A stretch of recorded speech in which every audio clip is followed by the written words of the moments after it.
Get a little bit crazy. Let's get a little bit crazy. Let's get a little bit crazy. Let's get a little bit crazy. Let's get a little bit crazy. Welcome to the Javon Show. I am Javon. Today's show is a special show because we're talking about love, we're talking about marriage, and we're talking about divorce. We're coming up on Valentine's Day. Valentine's Day weekend is when we're going to be showcasing this. And I needed people to come in and help me understand why sometimes love makes you weak. And I can't explain it. You saw in that pre-show. I can't explain it. Hey, I'm still trying to find the right notes to hit and the right rhythm to do it in.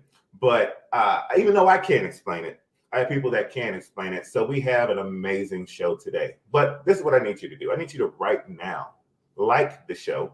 And then once you realize that that wasn't good enough, I need you to go ahead and love today's show. Put some love on it. So love today's show and then share it. Because why would you hold this to yourself? You're about to get relationship advice, marriage advice, divorce advice. Well, love, marriage, and I'll give you the divorce advice. But expert. But even though I can't explain it, I have people that can explain it. So we have an amazing show today. The first couple I'm about to bring in are the Westbrooks. And just so you know, you're paying $100 if you call them the Brooks. So Pastor and Pastor Westbrook, good morning this morning. Good morning. How are y'all doing? Doing well. After hearing that gal sing, yeah, we much better. Absolutely. You held it. I love how you threw that thing at the camera though. That was next level. That throwback was next level. Yeah. Her singing and the way I throw a grape. Those are the compliments that we're going with this morning. Wonderful. Absolutely. Can't nobody throw grapes like you, brother. There is that guy right there I can have on my team all day long. I see why you married him, Pastor Brooks. He's a teammate. Ching ching. Ching ching. You said Brooke. I said Brooks. Yes. No. We're going to bring the film back. I'll probably be back. Boy, there's $100 gone already. And that's why we're going to stop calling names this morning. So we also have Pastor and Lady Akins on the show today. It's going to be $100 every time I call them the Westbrooks. I don't know. Good morning, Pastor and Lady Akins. How are y'all doing this morning? Good morning. Good morning. Well, thank you. It's all of these smiling couples and beautiful, happy couples and Javon. So I'm going to just not be any way about this on Valentine's weekend. Let me ask this question to begin with. Both couples, are you in love? Starting with the Westbrooks. Are we in love? We're absolutely in love. Absolutely in love. Excellent. And we're more committed to the act of love. Yeah. Ooh. Because love has its ebbs and flows. Mm-hmm. Love is more than a feeling. It's about commitment. Yeah. Oh, So, I like that. We're going to dive into that one a lot more. Yeah. Yeah, let me ask the Akins real quick. Akins family, it's okay. It's only, going to be 100,000 people watching this. Akins family, are you here to pronounce anything today, or are you in love? We are definitely in love. We're not pronouncing anything else but love. But love. Okay, I had to make sure that y'all looked at each other before you answered. I like that. Make sure y'all got on one accord first. Are we in love, baby? What's your answer, baby? I like that. That's good that y'all did that. Well, let me say that the look was for a reason, because we have come to surmise that love is education more than it is being in love. The more I know about you, the more I'm in love with you. And that's oftentimes where people mishap it. So in love, it's like, I found some stuff out about you. Now I don't love you, right? So that's what we had to look. We said, yeah, we educated. We educated. I love this. Now, people need to get a little bit of background. So I'm going to ask the Westbrooks. Boy, I'm going to be emphasizing the West on this Westbrooks throughout this entire show. The Westbrooks, can you let us know who you are, where you're from, and a little bit about your ministry before we get going this morning? Okay. The Westbrooks, we are what we call what happens when two go-getters get together. Yeah. The Westbrooks are creative people. We're going to birth some things, create some things. as we'll get to it back when we talk about our church a little bit more. Not only are we creative people, but we are courageous people. When we launch, most of the things that we've started and launched, we've done so without momentum, money, mentorship, or any type of external support. These are things that we just felt like God had an oil on us about, and we had the courage enough to jump out there and go get those things. Something about our ministry, we started our church, a little church called Redemption Church right here in Memphis, the most dope and doctrinal church in this region. Absolutely. And we started that church again with no money, no mentorship, no members, no momentum. Right. All we had was a go from God. And we're celebrating, January will be 10 years, 1 decade of doing ground zero ministry. So we're excited about what God is doing with our ministry and so forth and so on. Yeah, so we've been married for 16 years. We have 5 awesome children. We are newly grandparents. We are entrepreneurs, not only entrepreneurs, but we are knowledgepreneurs. And we're the founders of marriage maintenance. It's hard to sustain what you rarely maintain. So welcome to Westbrooks and marriage maintenance with the Westbrooks. Yeah.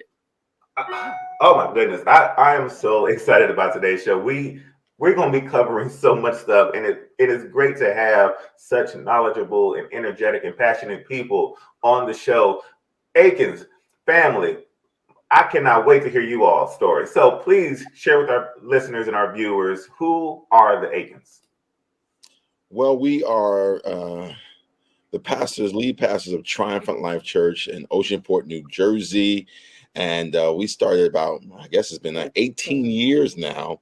Wow. And in ministry, yeah. And so we started in a small church in Asbury Park, New Jersey, with just a handful of people. And then we now own 2 locations, and we're in Oceanport, where God is just doing some amazing things. But we are, just like the Westbrooks, we are like entrepreneurs. We've been blazing a trail in business, but also within our community. And we're grateful to God. I'm also the author of several books, but one in particular, The Relationship Blueprint, which launched out of our brand called Relationship University. Yeah. Where we educate people on relationship matters and how to get to the next level. And we like to help married couples or those who are trying to get married really understand and break the curse, the lie, the tale that people have kind of said about marriage, that marriage can be really awesome if you work it. So we've been married for 23 years. It'd be 24 years in June. We have 2 biological children and an adopted son. And so we absolutely love being married. We love sharing our story with other people. You know, we don't fake like marriage is easy. It is work. But if you put in the work, the benefits are amazing. And so that's who we are. Fantastic, fantastic. I'm going to start with the Westbrooks first. Westbrooks. Why did y'all get married? Ooh. Wow. Why did we get married? Oh, wow. Okay, so Yeah, that's what I did. I did that. when we got married, we decided to get married because I think that was something enigmatic about us. I've always been, I thought I would always do well by myself. I really wasn't high on marriage much, to be honest. I didn't think I would get married. Certainly didn't want to be married. But we were friends. We met at church. We were in a choir together. And when I first saw her, I was like, yo, who is that? And my friends were like, oh, that's Samantha. I'm like, okay, what's up with her? And I'm like, go get her. So I go up and run my thing and got the digits, called her the next day, and her mom let me have it. I'm like, she let me have it. Gave me some Sunday school words and told me, man, don't call my daughter no more. You know, she's 13. I was like, 13? I was 19. And so, but we legit went on about our business. We never said anything to each other again. He did. She went on to get married. I got married. Yep. I got divorced. Then she asked me a question about divorce. I said, if you ask me anything about divorce, that means you ain't ready for it.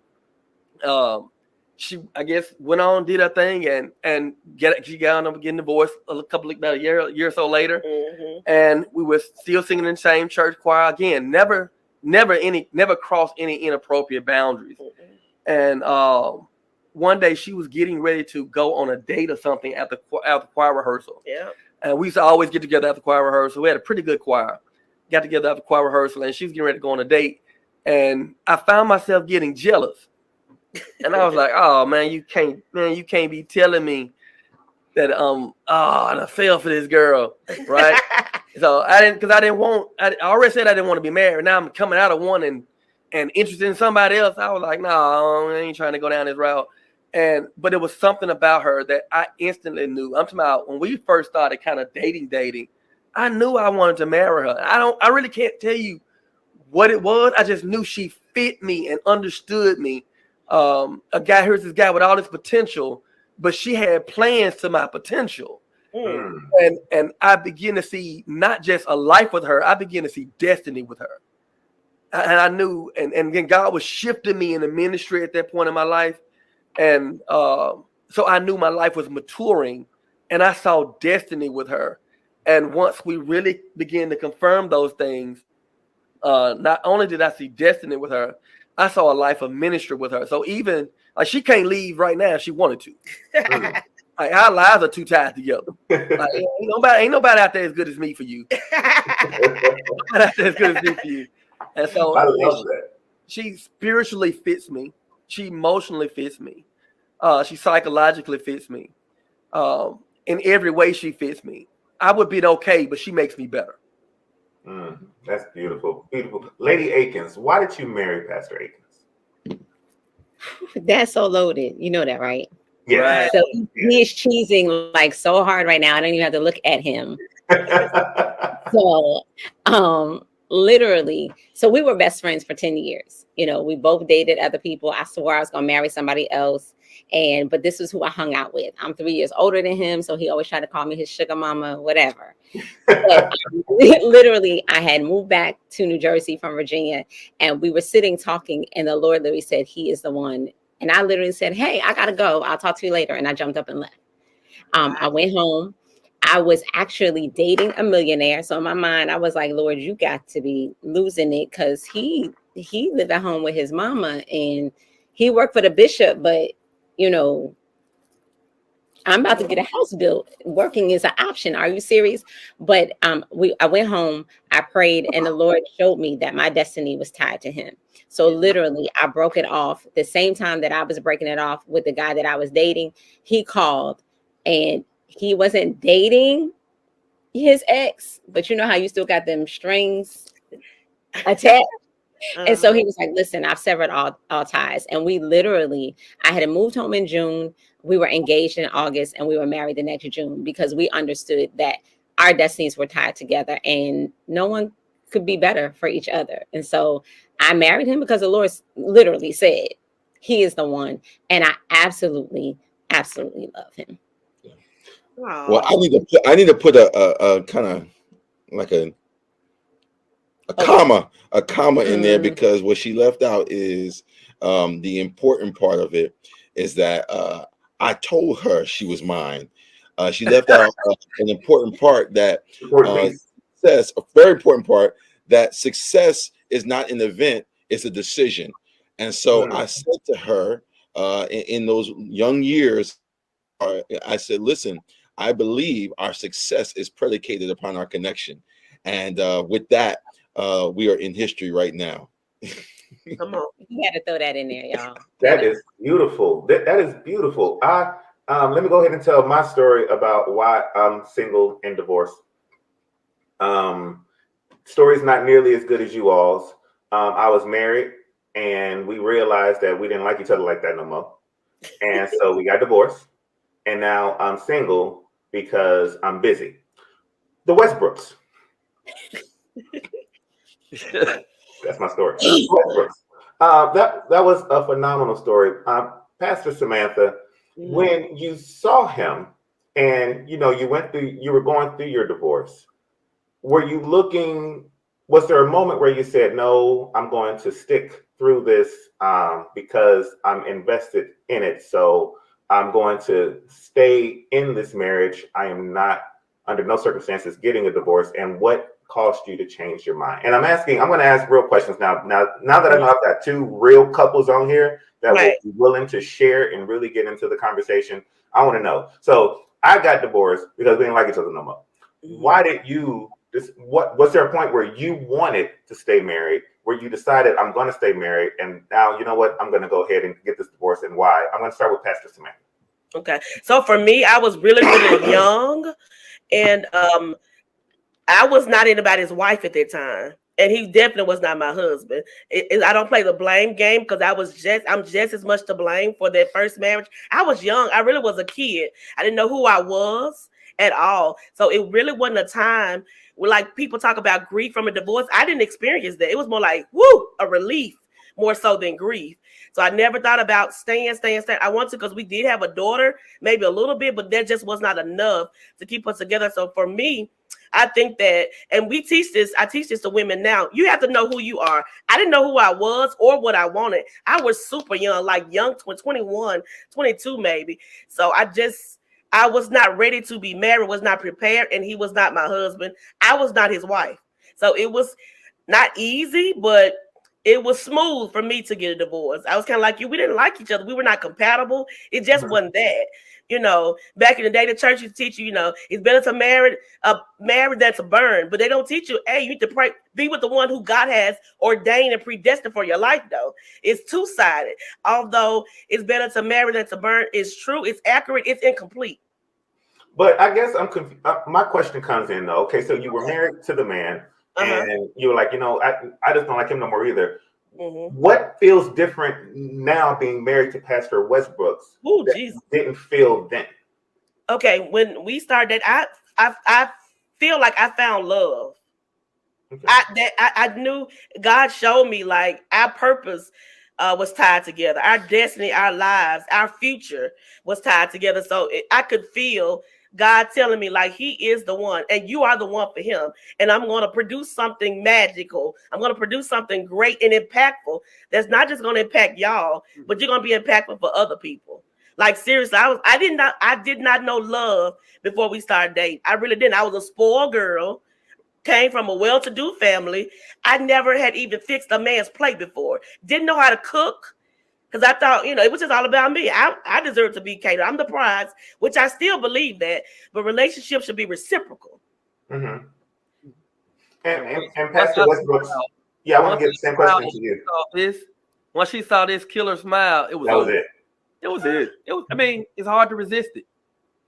Like seriously, I didn't know love. I really did not know love or how to love or even how to be loved. I was young. I get it. Pastor Westbrook, I know what it's like to have a smile that just brings them in and there's like nothing you can do about it. You smile and it just, bam, it's there and it's undeniable. Yeah. But you were married before as well. And really the same question for you. You were married, you were in this marriage. At one point you loved her enough to get married to her and then you didn't like her to where what the situation happened where you need to get out of it. What makes this marriage that you're with right now with the dope Pastor Samantha different than before, to where if that same type of situation happens, you're in it for life, as before you were like, no, we got to get out of this. I got to go. Well, number one, when I was being young myself, growing up without a father, growing up without a father, being there, that my first marriage was really a response to that. Like I've impregnated this young woman. And I want to, quote unquote, do right by her, right? I want to do right by her, or what they say, make an honest woman out of her. And I want to be present because my father was not present. And I thought marriage was being present. What I didn't understand was I didn't understand about being yoked, equally yoked. I didn't understand compatibility. Good. I didn't understand what it meant to be in service to one another. I didn't understand what destiny and being connected to the right somebody was all about. And when I began to understand those things, well, first I understood that we weren't compatible first. then I began to search for compatibility. And much like she said, when we first started dating, God showed me instantly compatibility. He showed me instantly destiny. He showed me instantly that we're tied together. And so we began to eradicate, once we began to matriculate through marriage, we eradicated the word divorce from our vocabulary, because divorce is not an option. We had to find destiny. We had to figure out destiny together. Right. And we both believe that we're very intelligent people. So we're going to have to figure this out. Right. There is no divorcing. We're going to have to figure this out. Come hell or high water, come mad or not mad, we're going to have to figure this out, because you ain't going nowhere and I'm not going nowhere either. Wow, that's good. That's good work. We're gonna every time you all open up your mouths, I have 15 more questions to provide, but I got to bring in the Akins, because there's a question that's burning inside of me, and I'm going to ask the Akins because this is a real show. Pastor Akins, she came from a millionaire, dog. A millionaire, not a thousandaire, dog, not a hundredaire. She came from a millionaire. What is that feeling like, knowing that you were coming, that she was coming from that type of situation to you? Was there added pressure? Was there, you know what? Well, I'm not even going to give you answers. I need to hear from you. Please break it down so that I know. All right, I'm going to put some real detail and icing to that storyline, because the person that she was dating was a person that him and I were good friends. And I said I was going to be real and put some ice cream on it and icing. Not only were we good friends, we both said if there was someone to marry, we were in conversation. We hung out together, and we said if there was someone to marry, we both called on her name. And I didn't know that. She didn't know this detail. And we said, well, I said to her, well, she's going to marry me, so you don't need him. He said, well, we'll see who has that opportunity. And he started flying down there. I had just graduated college. And I was like, okay. He was telling me he was flying down. She was talking to, I was like, oh, what's going on? Wait, I'm losing. And I said, it's all right. I understand what she was called to. And that's real, because I was also 2 years celibate, praying and asking God for who. At the same time, going back, trying to date through all of the women I left to try to figure out if they were the one, and none of them were. And God said to me, I already told you who the one was.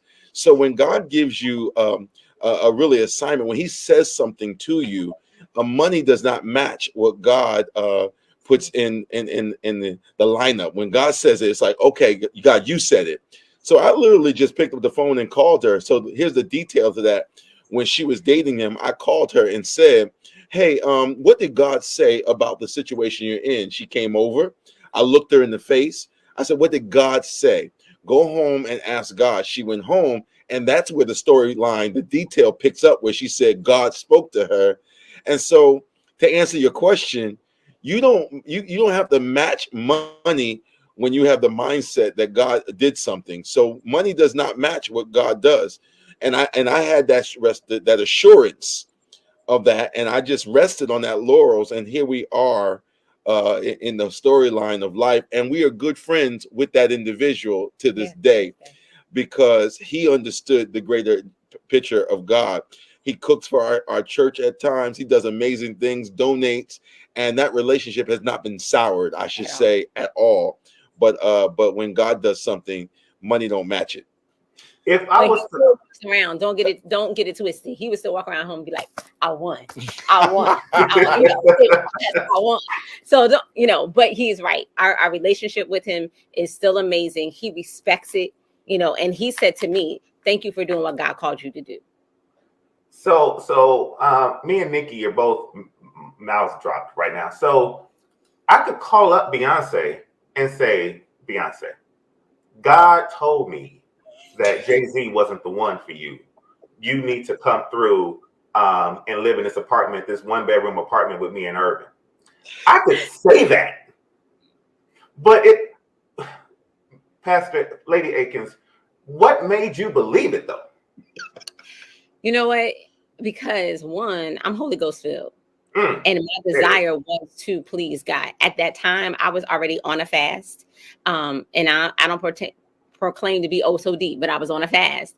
And I really wanted God and I really wanted to walk in his will. And so when you are submissive to the voice of God, sometimes you don't always know what he's going to do, but you do what he says do. So listen, even when I was breaking up with a guy, now let me say, I never wanted to be a pastor. I never wanted to be married to a pastor. I never wanted to be a pastor's wife. Like, I had already told God those things, And me. right? And when I broke up with him, I said, I know what I'm called to do. You're not called to walk on that journey with me. Now, you know, only the Holy Ghost is speaking, because I was like, Lord, I don't even know the whole picture. He wasn't a pastor at the time, you know, and so I literally just wanted to please God. Period. That was it. Now, we were best friends for 10 years. So there was already some affection there towards each other. You know, we weren't crossing the lines. We respected each other's relationships. We respected our friendship. But listen, even when I started dating that other guy, I had the nerve to call him and be like, yo, Dale, what you think? You know, I'm gonna go out on a date with him. And he was like, okay, cool. Now, what he not telling you is how he called me and was like, yeah, I think you have everything you need in him. And so this friendship's over on Valentine's Day. Wow. With the guy. Yes, it was. And the guy was in the other room and I'm in the bathroom crying over a friendship. And so when that happened, some head games, some head games you got to play. You know I what? Stop see. it. I see. Get it out. I'm taking all the notes and going All to the play notes. this and put it into a master class. Please, I'm sorry, Lady Akins. Please keep going. It's okay. So, but when I did move home and I had those conversations, and I heard the Lord speak to me, I wanted to be obedient, and I haven't looked back since. That is absolutely beautiful. But is there a little bit of ego, Lady Akins, where you like, where he may say something to you, or you don't like something he's saying, be like, well, you know, I could have been. You know Yeah. what? We've never had that happen. I've never thrown that in his face at all, because it even wasn't a thought. Like, I know. Because your needs were met. You want me to say? Because my Master class. Where's my pen, Lord? Running over. But it really never has been a thought. I mean, we would go to the restaurant, we talk to them, and if you didn't know our story, you would never know. You know, even when he's catered, because he's a chef, he's catered things for us. It's never been that awkward feeling. It's like, yo, we good. And I never look back. You know, I don't want to be like Lot's wife.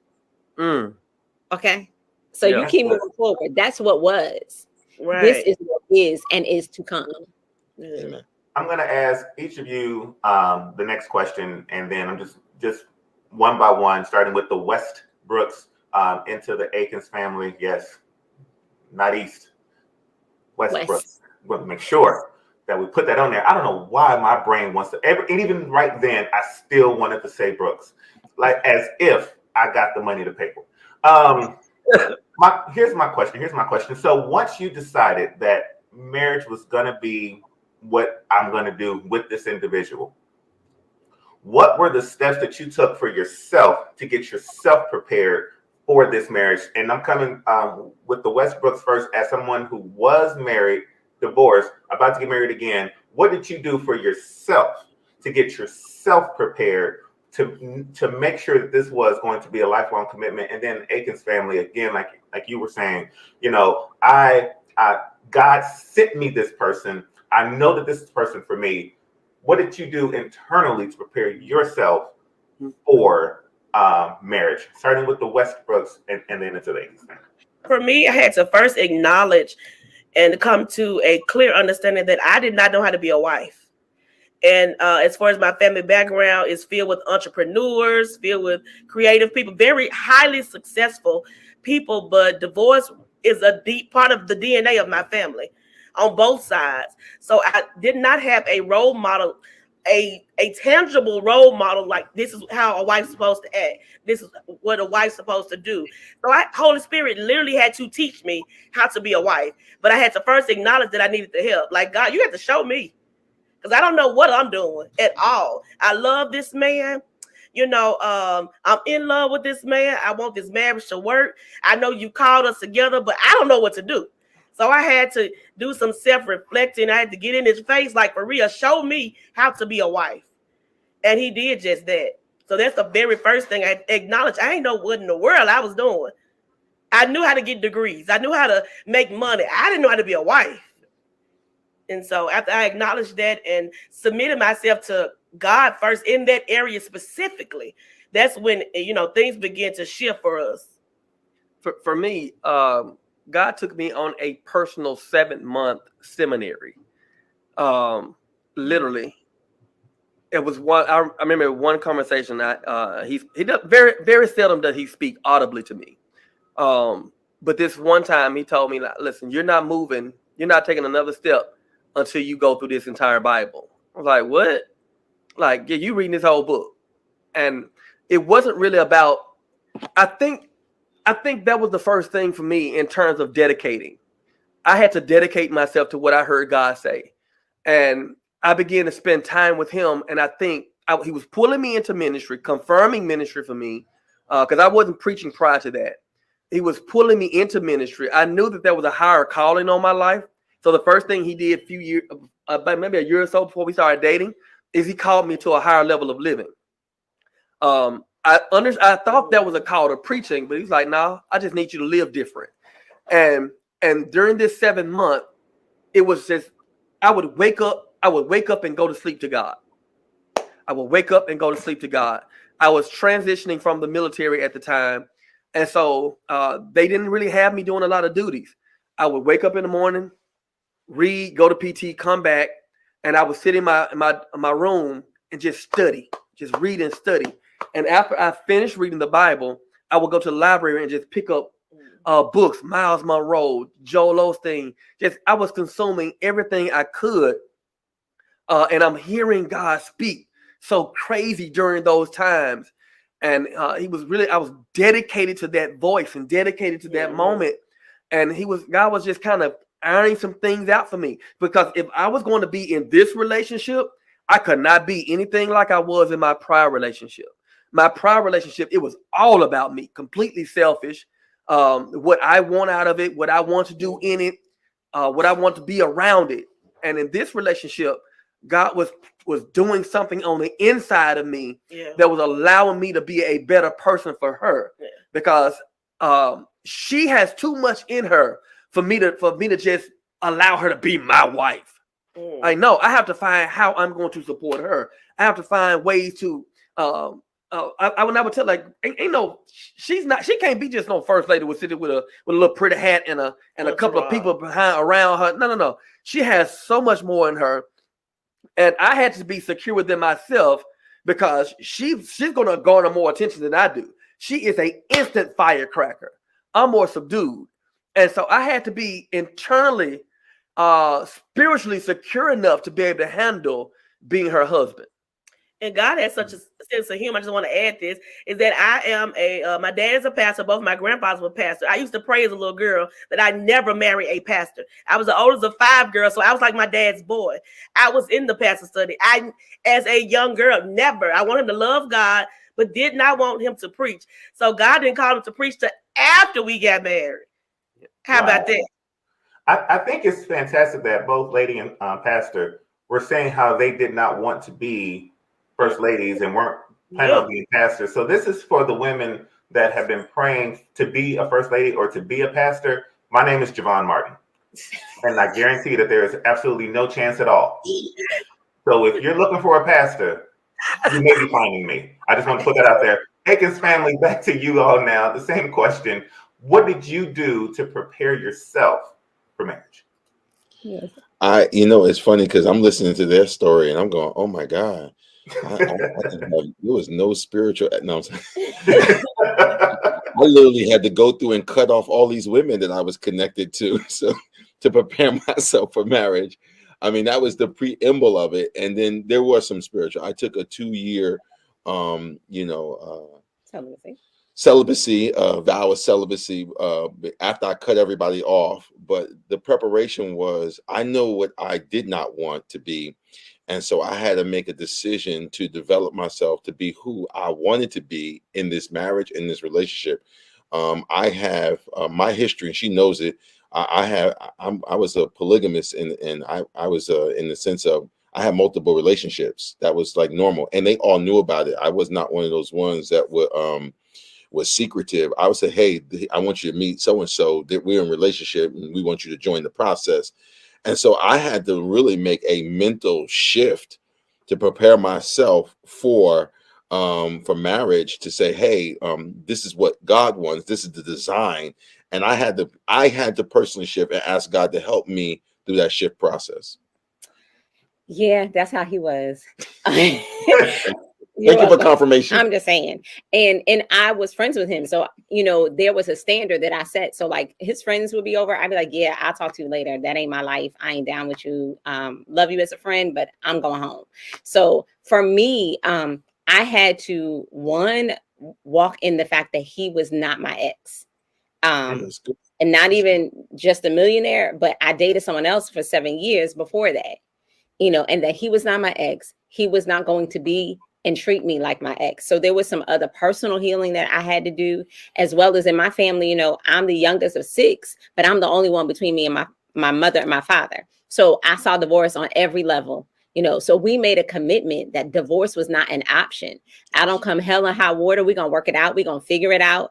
And we're going to learn and grow in the process. We're going to redevelop, reimagine, reestablish whatever we need to do. But divorce is not an option for us. I mean, when he went and asked my dad to marry me, my dad was like, yeah, and if it don't work, it's always divorce. I was like, the devil is alive.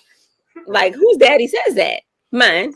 And so I'm still learning. 24 years in, we're in a different phase of life. We are empty nesters. It's still a relearning. It's still a retooling. It's still a reshaping. And so God is still teaching me how to love him the way he needs to be loved, because we often want people to love us the way we want to be loved. And that's not necessarily their makeup. There are some things that he's accepted. This is not her DNA. It's not going to happen, and vice versa. But how do we love each other in spite of that? Like I teach my daughter now, the 80-20 rule. Honey, you got to make sure that you're not putting the wrong thing in front and making that the 80 when it's only the 20. And so I believe that the Holy Spirit continually helps you guide.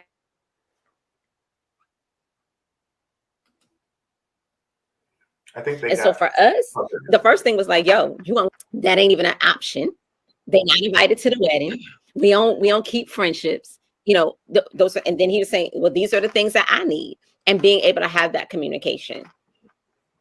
Yeah, the 80-20 rule is a good thing.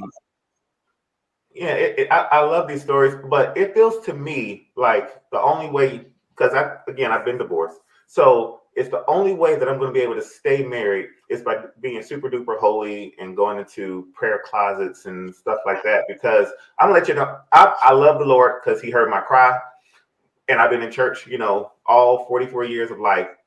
I'm just not that super duper saved, right? I mean, we're being real. If I can't be real, y'all let me know. Be real. Because I'm not super duper backflips and church bro saved. I don't have the bishop's garment. What are the practical ways that I, Javon, can get married and stay married, so I don't go from I do to not? And that 80-20 rule was something that you were getting into. I would love to hear from Lady Akins on that, and then also get Pastor Westbrook's perspective on that as well. Just the 80-20 rule, and then to the Westbrooks, how are some other practical things that us who aren't drinking communion every morning when I wake up in remembrance of him can also save my marriage? Well, listen, the 80-20 rule, there's 80% that you absolutely love. There's that 20 that gets on your nerves. And what happens in any relationship, whether you're saved or not, a lot of times we magnify the 20 over the 80 so that you can't even see or focus, right? And so that's when you're making that little molehill into a huge mountain. So what thing that we've learned practically, we literally made a T-chart that I think we kept on the back of our closet for over 2 years. Meaning the back of the closet door that we had to open the closet, we had to look at it every day. And that T-chart marked out on the one side, what were all the good things about the person? On the other side, what were the things that actually irked our nerves? And it wasn't there to go, look, this is what you do. It was there so I knew this is what I need to work on. That's going to help him see that 80 even greater. And whether, I don't always say, I love the Lord, but I don't think it has to be that deep. Now, yes, I understand that God should be the center and the focus, but there are thousands of people that are in happy marriages that are not saved because there has to be a commitment to it. There has to be some accountability to it. When we got married, people didn't tell us that, you might not like him. You will love him, but you may not like him. So we were like, it wasn't even a year, and we were looking at all these couples that got married around us, and they seemed so happy. And I was like, I can't stand him. I love him, but I can't stand him. He working my nerves. And so we were like, we would always be that true and safe place that people could talk about and put practical steps into place. And you got to be able to communicate. I think we're learning now even another level of honesty. That doesn't mean that you have to hurt each other, but I can hear you beyond your words, and it's safe with me. I'm not going to hold it over your head, but we're going to work on that. And we're going to work on it together. We're going to establish a plan. And so, no, you might not be in the choir role, but communication is a universal language. And if you can't communicate, then you can't commit. And if you can't commit, you can't stay together. Let me jump in on that commitment piece. Earlier, Pastor Sam mentioned talking about in love, and we've learned the difference between love and in love. In love is a feeling, and feelings are fickle. Feelings have peaks and valleys, ebbs and flows. However, that's in love, and in love is beautiful. You always want to be in love with your mate. However, if feelings are fickle and have ebbs and flows, then if we build our marriage off in love, then we're in trouble. So we've loved that love is more important. Love is something that we can build on. The Bible says God so loved the world that he gave. So God defines love as an action word. So we are committed to one another. When she tripping or I'm tripping, we're still committed. Whether I'm feeling high or feeling low, we're still committed. It doesn't matter where we feel, how we feel in our relationship. Right.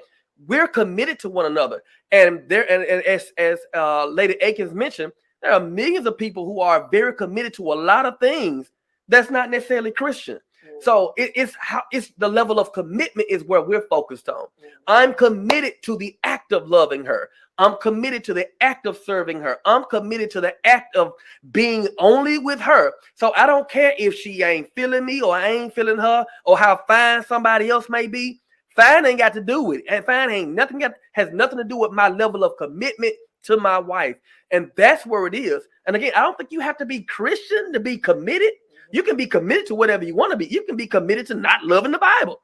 That's a commitment. But if you're committed to one another, like we're committed to one another, that's where it's at. So we're more focused on the act of love. Yes, we're focused on being in love, and we work to stay in love, and we work to make our love mature and the act of love be better. However, wherever we are in our in love, we're more so committed to the act of love. God so loved that he gave. So I'm committed to giving her my life to her. I'm committed to giving my time to her. I'm committed to giving my service to her. I'm committed to giving everything I can in my life to her. That's our level of commitment. Absolutely. I was also tell Javon that it's commitment and the power of agreement. We teach this, the power of agreement. The husband and the wife, the man and the woman have to come into agreement about everything. Finances, how you're going to rear the children, this with the children. Who going to check the in-laws when they get out of line? How we going to spend our money? Where we going for holidays? Where we going to church? Are we not going to church? Agreement. There is power in agreement. So that goes along with commitment and communication. What do you agree on? What do you disagree on? But come into agreement, not so much compromise, because a lot of times when we compromise, people lose out, in my opinion. Agreement is more powerful than compromise. So there is power in agreement. Yeah, and I just wanted to add on this because with all you're saying with the 80-20, and he was really, Javon, you talked about for you and for singles, you have to find a friend before you find anything. And I think that when you talk agreement, you talk about communication.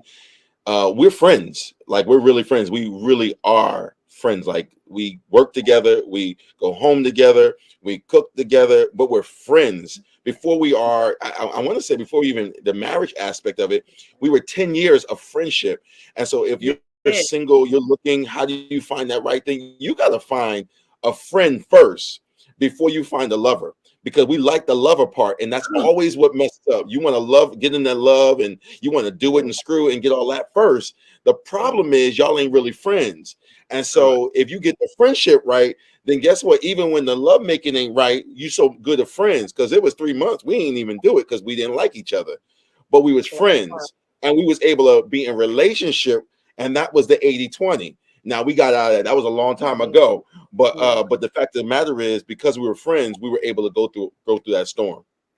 I think that's so powerful, Pastor Akins, because a lot of times we give our friends honesty and we give them grace that we don't necessarily give to our spouses. You know your friend two-faced, you know they steal, they lie every day and 3 times on Sunday. You know you can't leave stuff You out can't in public leave with them. your wallet around in your phone. They gonna talk to your girl and your guy. It don't matter. We know this about our friends, yet their history makes us still stay in communion with them, in community with them. So I believe that friendship piece is so essential. It's vital. You can't have a healthy marriage without having a solid friendship. It was my friendship with her. But before God gave me this level of discipline, it was my friendship for her that kept me clean. To be honest, when I first started dating her, and coming from some of the things that I was doing prior to our relationship, it was my friendship for her that kept me disciplined. Like, no, I'm not doing my friend like that. No, I'm not doing that because that's my friend. It was my friendship for her, my love and respect for this woman before she became my wife, before she became my lover, before she became all those other great things. It was my love and respect for my friend that allowed me to operate in a level of discipline until God got me disciplined enough that I could handle the stuff that would come with being married. So that part about friends is critical. Really and I used to joke with her all the time that she's my best friend, but she had a friend. A best friend. She had a best friend, but she's my best friend. But it's that friendship piece is it. We talked about it. I think before the day of our wedding, all of the people who were in our wedding just all left, and here's the night before our wedding, and we hanging out together because we ain't really got no friends to hang out with, you know. But I think God was, even in that moment, even in that, He was trying to allow us to see just in real time that how this was going to take friendship. Yeah, what God had designed for our marriage and for our lives, friendship was going to have to be at the forefront of this relationship. It really is. I'm telling you. I actually like her. Right. Yeah. Right. Like her. Because most marriages, and I won't put a number on it, I want to say 80%, they're not good friends. And most relationships, they don't nurture the friendship part.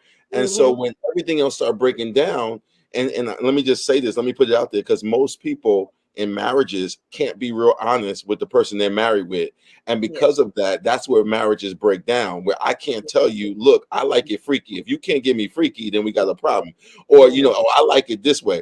Oh, why are you looking at that? Because this is what I like. I'm sorry you caught me. Let me tell you what I like. But most people, and it starts with friendship and honesty that allows me to be naked with you. We don't have enough naked marriages. We don't have enough naked relationships, naked friendships. When I'm naked with my friends, you got to be naked with the person that you want to be in relationship with. If you could get naked there, you got someone to keep.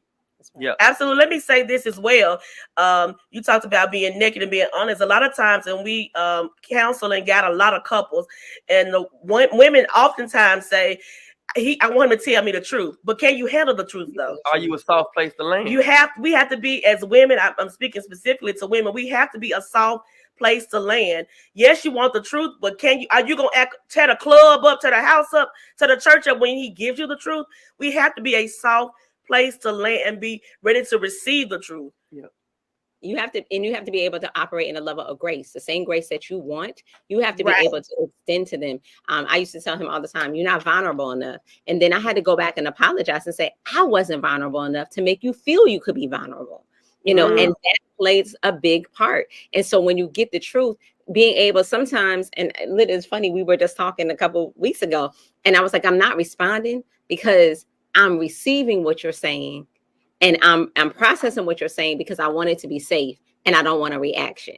Because the Lord was like, just be quiet and listen. And I know as women, we always want to give a reaction to it, but you'll get more and go a lot further if you learn how to be that safe place to land. Doesn't mean that you don't have the crucial conversations, but you'll be guided in how to have that conversation where it doesn't destroy you. And we made an agreement, even when we have tough conversations, that conversation doesn't rule the rest of the day. Right. Oh, that's good. That's right. Good. It's that moment. We set a time frame. And then when we get up, all right, babe, what you want to do now? Absolutely. It doesn't rule the rest of our day. Yeah. That's good. I like you brought something up that I really want to jump in here on. You mentioned how you had to make an adjustment, and that was one of the biggest shifts in our relationship. When I realized, watch this, Pastor, I was the problem. I was the problem. So in this relationship, she's very strong, very opinionated, and all those things. And I'm sitting back like I used to say that we're like Shaq and Kobe. We're both alpha type A personalities. And I'm like, I can talk, so you ain't gonna talk over me. You ain't gonna do me like you do them other dudes. And then in my prayer time, God, fix her. She talked too much. She did. She that. Lord, fix her. Now you said this with my wife. Now you got to make sure she right. Fix her. And God, one day He interrupted my prayer. I'm like, okay, but when you want me to fix you? And then when you want me to fix you? Because what she is what she is. Why you got to react to it? Do you have to be? Is it you? Is it? I mean, what is it about? Is it her or is it your ego that you got to be right every time something is said? But what if when you are right when every time something is said? What if you were just always right? Yeah, but here's what I've learned: being right ain't always what's right for the moment. Right. So what I'm right? That's I'm right? Good, Pastor. So what I'm right, but so if I'm right and I call and I didn't call hell and high water happen because I want to be right, then I still lost. That's right. Right? Because I want bigger things in my life and in my marriage than to just be right. Come on. I had to check me. God checked me, and then I had to do the work. Yeah. Sometimes with all your knowledge, shut up. With your smart self. With my smart self. With my able to converse self. Shut up. Good. That's the truth. That's good. Right? So and being right at the wrong time. That's the thing. Yeah. What you just said is right at the wrong time. Right. I had to God checked me, and then I had to keep doing that. It's not about Job once said this. Job was like, look, everybody was throwing their stuff over the thing. It's a Jonah rather. Jonah was everybody throwing all their stuff over the off the boat. And Jonah was like, man, y'all keep y'all stuff, man. It ain't y'all, it's me. Yeah. I was the problem. Because I need to be right. I need to have it the Westbrook way. The way I cook is the way I want to be cooked is the way it should be cooked. Like all of those things. It was me. Because I had grown up selfishly and I brought that stuff into my marriage. And I guess that's part of my second topic about she thinks she's my mama. So it's not even really about her correcting you. It's about the way that you receive the correction. Because even then when you were telling the story and she jumped in, it's Jonah, baby. There's a way of the correction. And then you could have been like, baby, I'm telling the story. But, on live with everybody watching. But it was like, yeah, thank you. And then you went on about it. So it's about, I guess, the way that correction is received as well. That's a good point. That's a great observation. Because that's maturity. Because I do have a strong personality. I was born this way. It's nothing I prayed for, nothing I asked for. This is just me, right? So I had to learn. I am not this man's mama. I'm not his boss. Because I owned a business. He was like, you keep that at work, baby. I was very independent. I could, at the start of our marriage, I could buy my own car, pay my own bills. And he once told me something that I have to repeat even here. He said, independent women need to stay single. If you're so independent, then you might not need me. Come on, ma'am.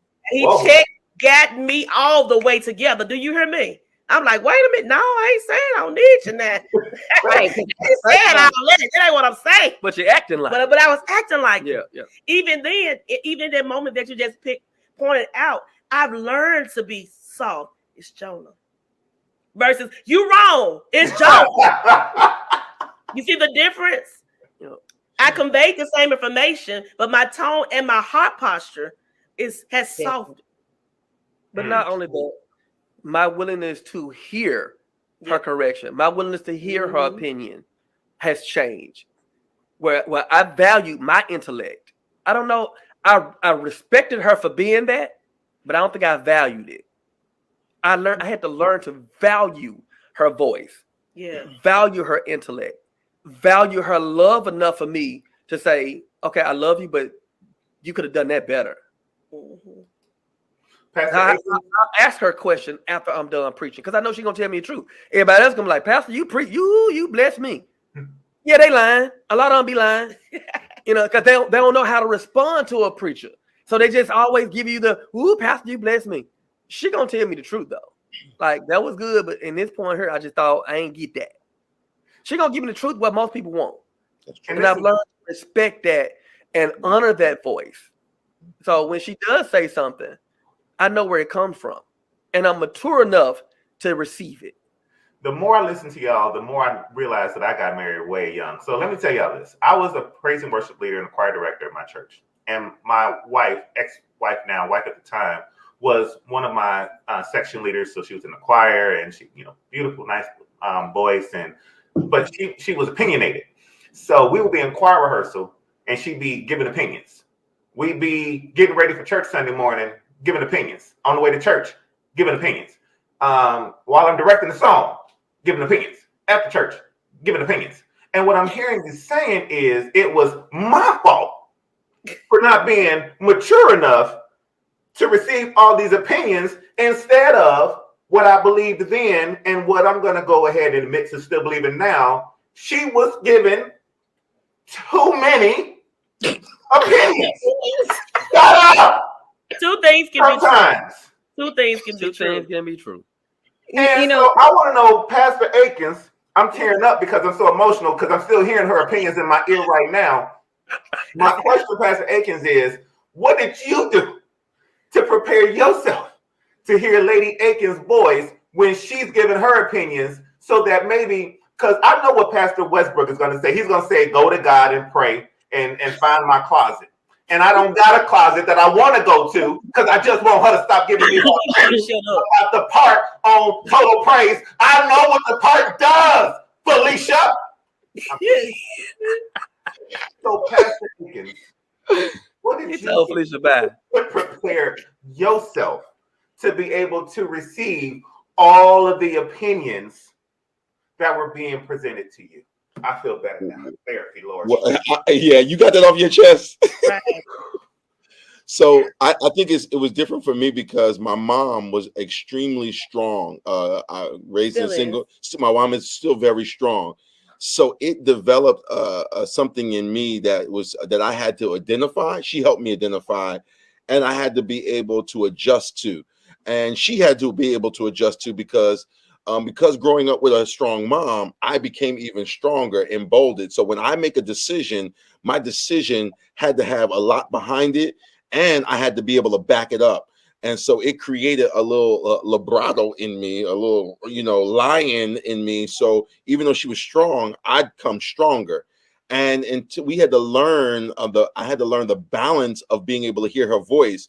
Because if she says something that was contrary, not only am I going to prove you wrong, but I'm going to back it up with 3 or 4 different things.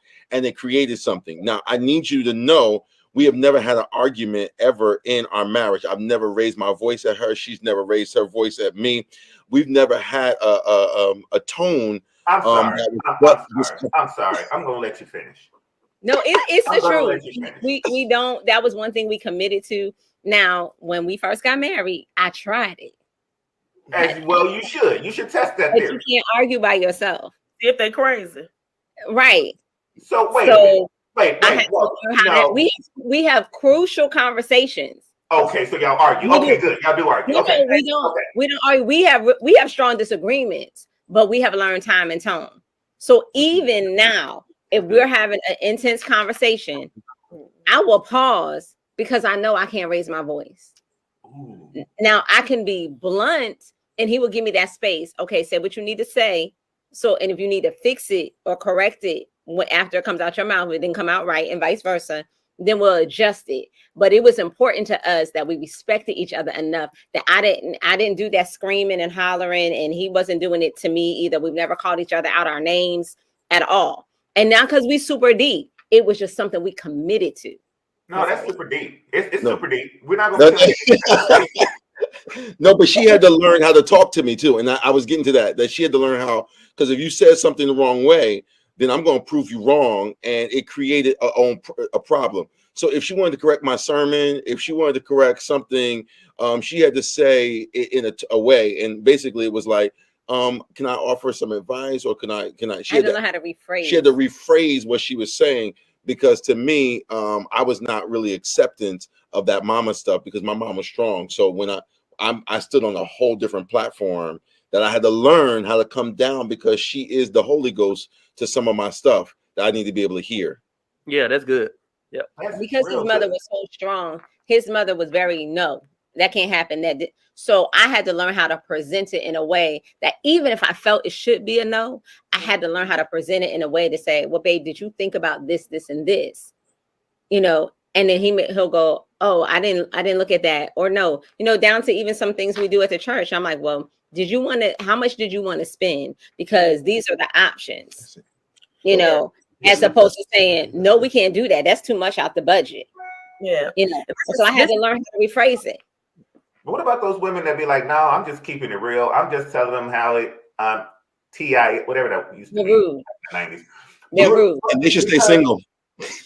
But here's the thing though, because I've heard the argument that some women will say that if he can't handle me just giving my opinion, then maybe we shouldn't be together, instead of the internal shift of I need to maybe just change the way that I say it. So can you speak to those women? And then let me tag Felicia in the comments while you do. So that's part of maturing, period. You know, I'm a very independent. I lived on my own. I took care of myself before we ever got married. So when we got married, there were things that I was used to paying bills. He wasn't. I ain't paying no bills. So when I went to pass, I don't pay no bills either. I'm sorry, so lady. You keep going. I transferred the bills, you know, and he started paying bills. Well, let me back up. I would literally be like, there's $10 missing out of the account. What did you do? So not knowing that because I was a business teacher and all of that, I was so organized, I was emasculating him. Unbeknownst, it wasn't intentional. They do that sometimes, do they? Well, I wasn't having that. But it wasn't a real conversation that I understood that. And so to the women that think, I just want to keep it real, understand that sometimes you're keeping it real. It's just you being rude and you don't want to mature to learn how to have a real conversation so that you're not offensive and causing a bigger wedge, because somebody told you that's the way that we're supposed to be, and that being submissive is a bad word. Being submissive is not a bad word at all. I get more with honey than I do if I pour vinegar.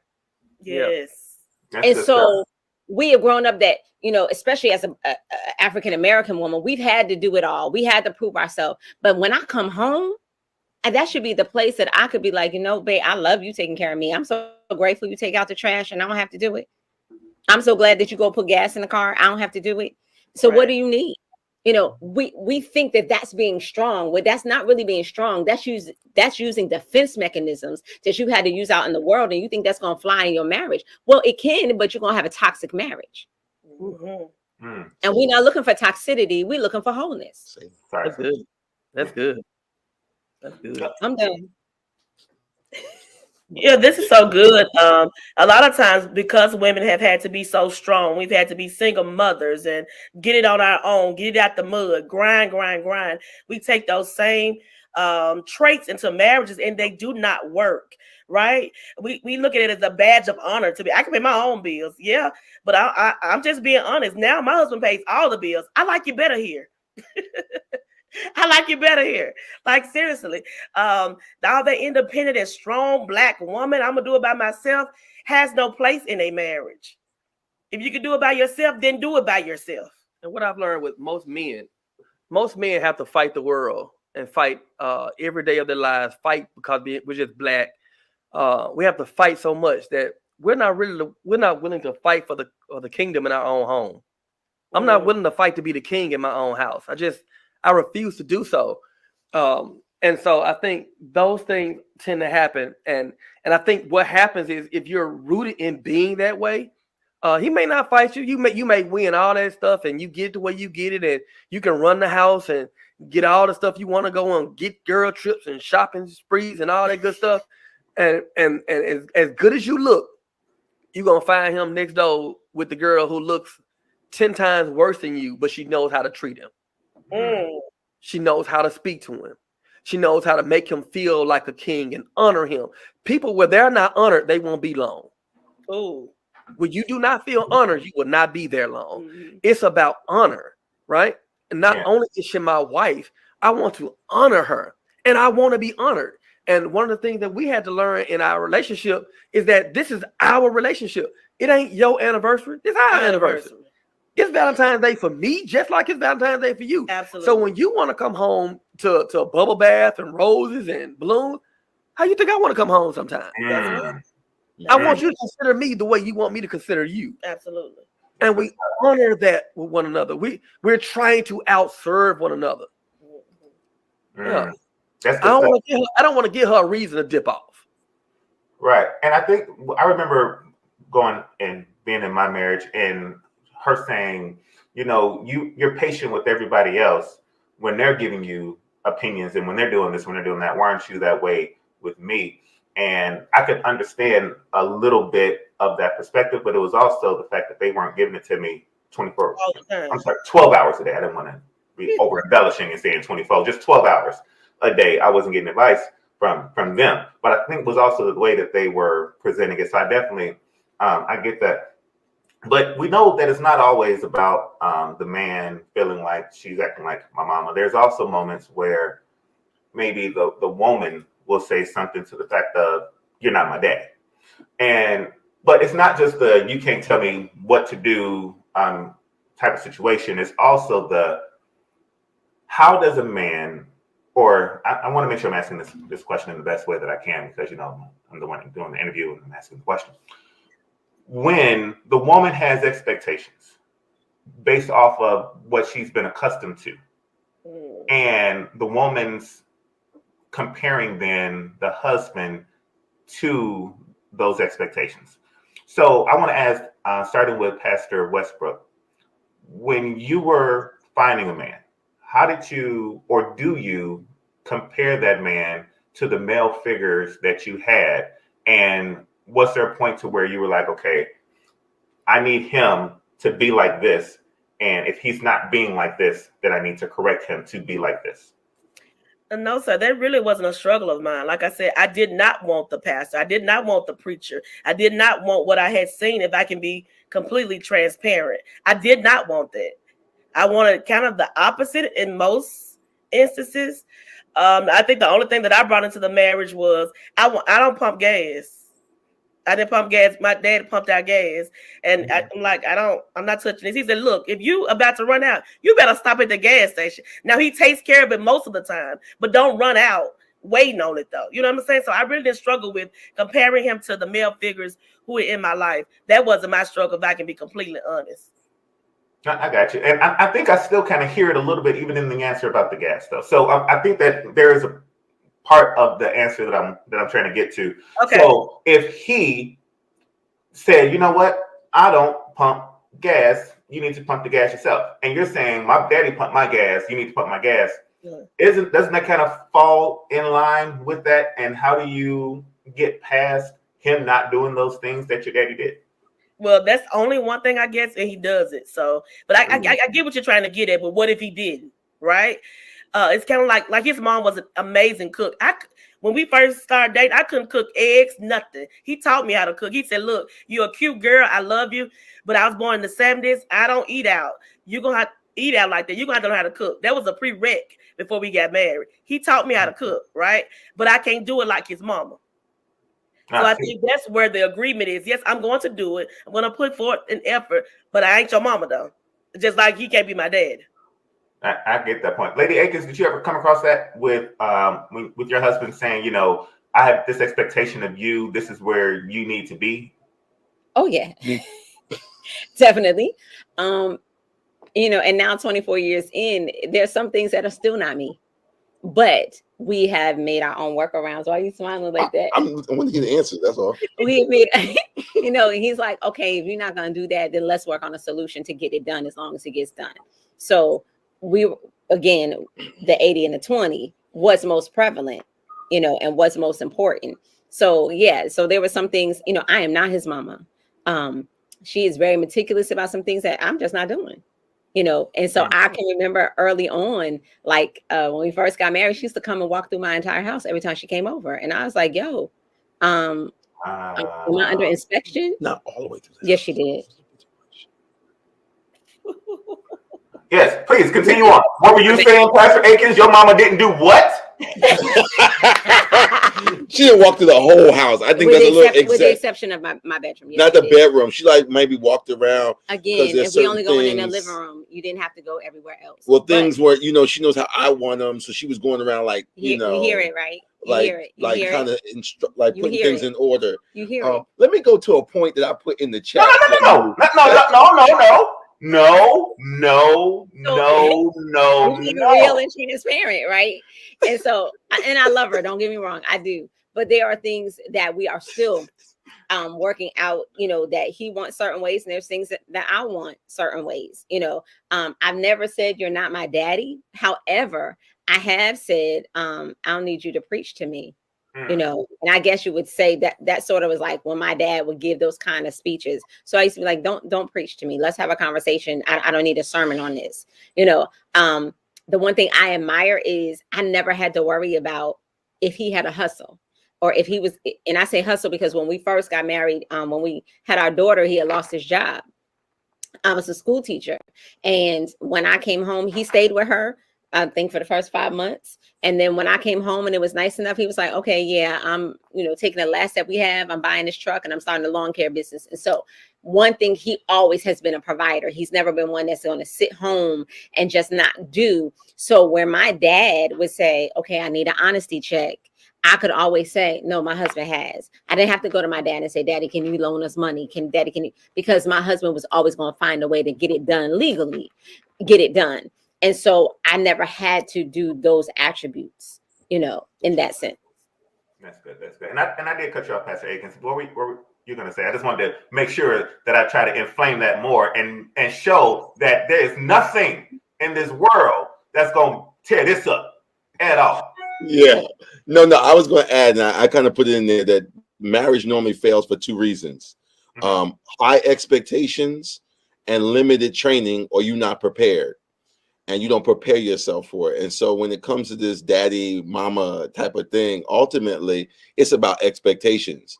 And you have to be able to be real enough with what those expectations are and to be able to adjust them.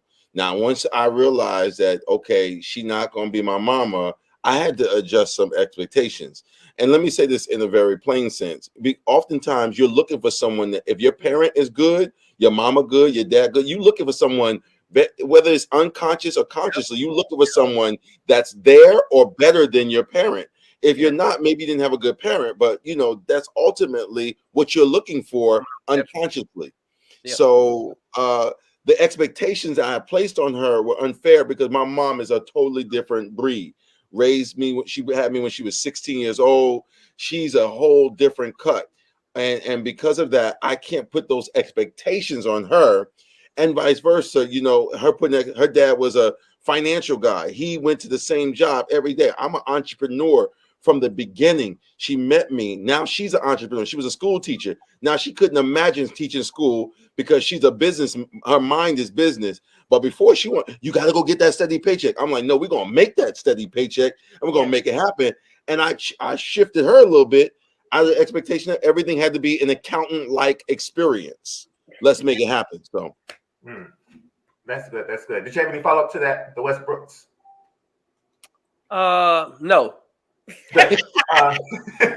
Just wanted to make sure I didn't leave any meat on the bones. So my last question, the way we're going to end this is I'm going to ask the Akins one question and the Westbrooks a different question, so different aspects of it. From the Westbrooks perspective, as someone who also came from divorce and you all remarried, I'm divorced and single.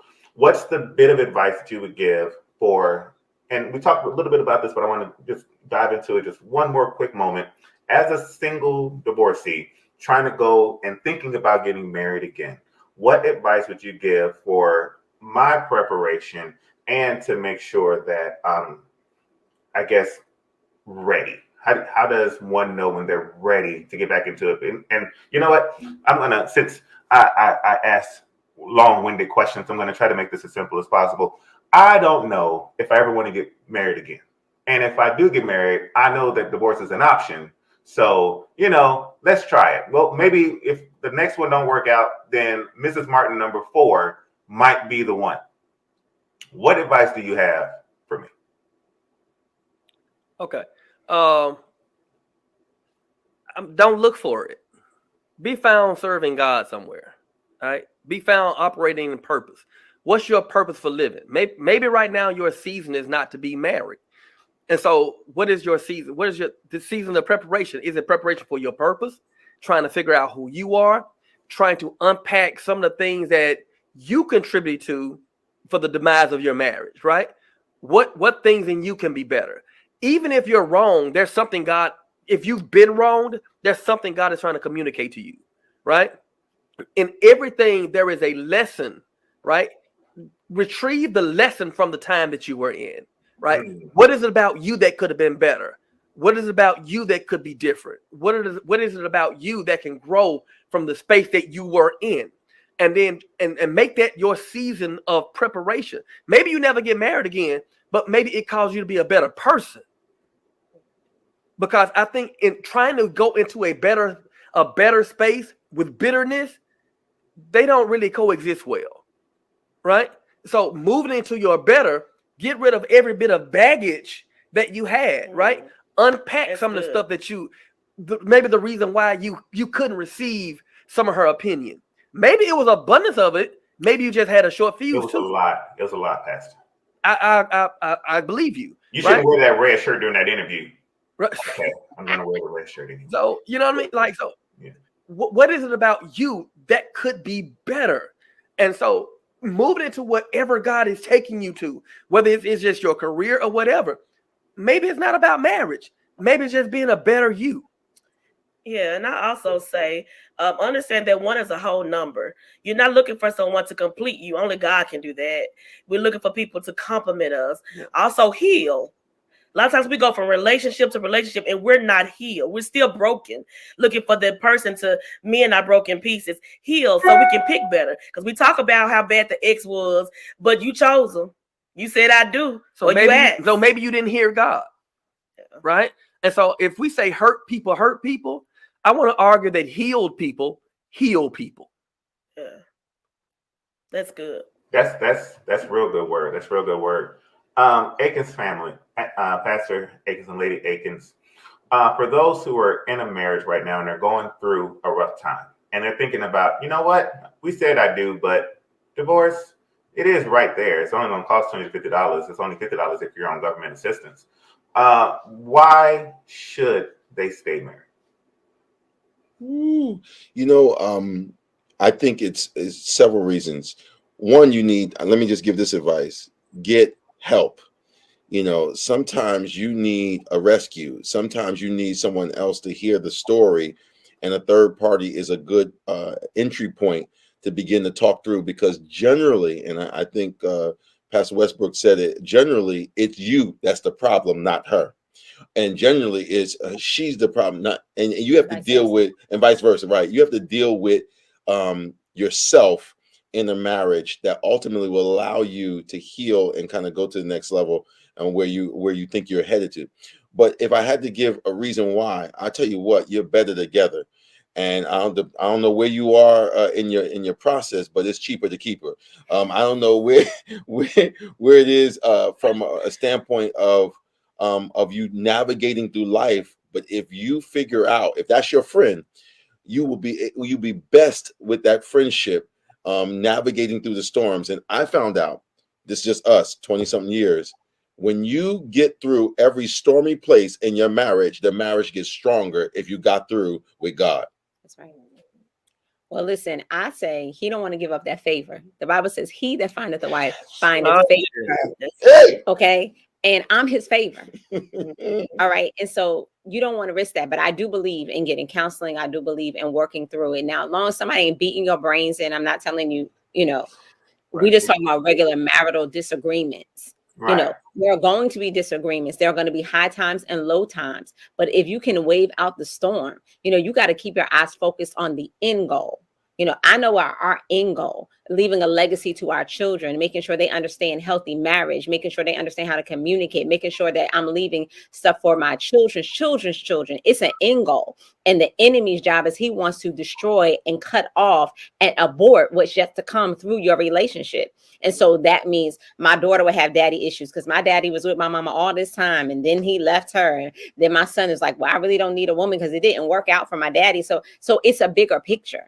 You know, my destiny and my purpose is tied up in this. Right. And I love God way too much to allow the enemy to win over stuff that can be trivial. It don't matter if it's not trivial to the rest of the world. It's trivial to us. And it's worth pressing through. So I don't know who you are, but get some help. Get with some people that have wisdom and stop relying on your single friends who ain't never been married in the first place. Or the ones that are in bitter relationships. Right. So this has been amazing. This has been absolutely fantastic. Before I let you guys go, I've got 2 quick questions. Number 1, we do this after party, this after session, if you will, on Instagram afterwards. Is there any chance that both couples, that you all will be available for about 10 minutes tops on Instagram, just so we can kind of recap, unpack some of the stuff that we've talked about today and make sure people are watching this later on? You all have 10 minutes when we end to go to Instagram and just unpack. Sure. Good. All right. So I will start the Instagram and then I will tag you both on, and then we'll just kind of, because there's some questions that I have. Oh, Pastor Akins, I got a question for you, but I'm not going to ask it here. I'm going to ask it there. Instagram after dark. We're not going to do it here. But I got a question. Oh, I got a question. After dark. You know where I'm going, because I got a question. But before we go, before we leave this space, I'm going to start with the Akins. Can you please let us know where we can find you, how we can get in touch with you, and what you have going on right now with your ministry? So you can find us here on Facebook at Triumphant Life AP, I believe is the handle. And you can find us on YouTube at Triumphant Life, or you can go to our website, triumphantlifenj.org. We are in a project right now called Uganda Matters, where we are building a school. We support 110 orphan children in Uganda at the Good Samaritan Mercy Center in Mbara, Uganda. We built a orphanage for them last year. 2020 that we completed. And now we are completing the school. The awesome thing about it is Pastor Johnson, who supports these children, he's able to reach others that are now coming. So Muslims, children are now coming to this Christian school, and we want to affect their lives. These children have been abandoned because in Uganda, when you have a child out of wedlock, you either decide to stay with your family or abandon your children. So he's literally rescued these children out of the gutters of the streets of Mbara, and they are the happiest children. We had the pleasure to actually be there with them, hands on the ground. And so that's what we're doing right now. You can go to our website, click on Uganda Matters. You can donate, and all of the proceeds that are given actually go to help us finish the school in Uganda. So that's our main focus right now in this season. And you can find us at Lyddale Akins and Coach Traci Akins. Yes. At Instagram and Facebook. Traci Akins on Facebook. Absolutely excellent. And the Westbrooks? So just last night, we released our first episode of Marriage Maintenance with the Westbrooks. It's a podcast on Redemption Church on YouTube.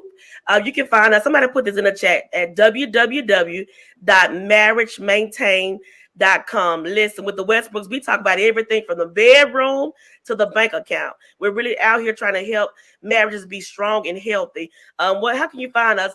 At All Things Samantha Westbrook, and I am Pastor Devin on IG. We both are on Facebook as well. We have so many awesome things going. Matter of fact, tomorrow we're doing ministry maintenance. We're helping 5 ministry couples strengthen their ministries right here in the city. We have some people that's coming from out of town to even be in Memphis with us. We're giving away strategy, resources, things that we didn't have. Our church is blowing up. And I know it's the hand of God, the grace of God, but there are some strategies that we're giving out. He always says, if 100 new people, if 500 new people showed up to your church today, could you handle them? Most people can't. So we're giving away strategy as an act of love right here in the city of Memphis on tomorrow. We are the pastors of Redemption Church, the most dope and doctrinal church in our region, downtown Memphis. Check us out. We are the Westbrooks. Yes, they are the Westbrooks and not just the Brooks. So get it right. Huh? Get it right. So this has been amazing. This has been powerful. This has been necessary and needed. So thank you all. Thank you, the Akins. Thank you, the Westbrooks, for coming on and just trying to help us get better and be better in our marriage and our relationships. That's what we have today. So this has been the Javon Show. I've been your host, Javon. We have had an amazing time. Shout out to our executive producer, Dr. T.L. Holmes, Dr. Anisha Thompson of Elevate Magazine, to our entire team, Lanisha Lowe, Marquise Jelks, to the greatest social media person in the planet, Mariella. Thank y'all so much for helping with today's show. We're about to go to Instagram, so go over there right now because I've got questions from the bedroom to the bank account. I've got questions, and we're going to go over there to answer them. So until next time, take care of yourselves and each other. We are gone. Little bit crazy. I'm just saying, your mama is so beautiful. Oh, she is.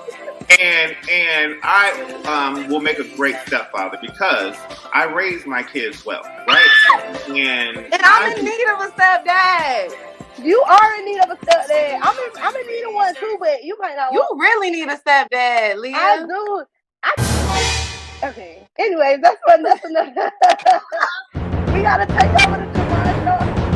Get a little bit crazy. Let's get a little bit crazy.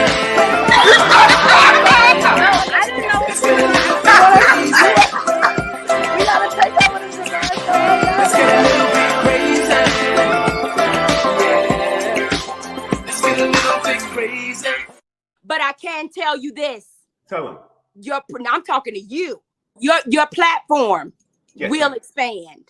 The step that you made on faith was a complete one, and there were people who actually advised you against it, and Okay.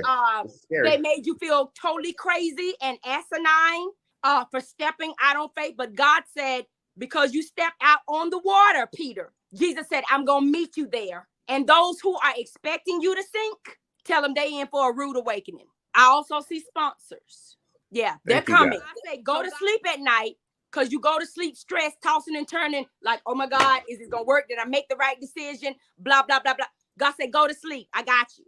So he's going to give you strength in your body, and he's going to give you innovative ideas for your platform to the point where you won't have to find people. People going to come finding you. Now I'm done with that. Goose, my body is shivering right now. I got goosebumps. And I play a lot. I'm not playing about this one. Staying up all night and worried, check. People telling me that I'm crazy, check. Needing the sponsors, check. Just a burden that lifted off of my chest and shoulders. So bless you, Dr. Christina. I'm told by many individuals on my team that this is ridiculous, that I need to get this fully together, that I need to get this right. So what better place for a black man to go get a haircut than sports player? Oh, making me go to the bowl. He looked at his head and said, no, sir. No, sir, we're not this.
I guess I got myself together. And it's all thanks to the mighty, mighty guy in that sports clip.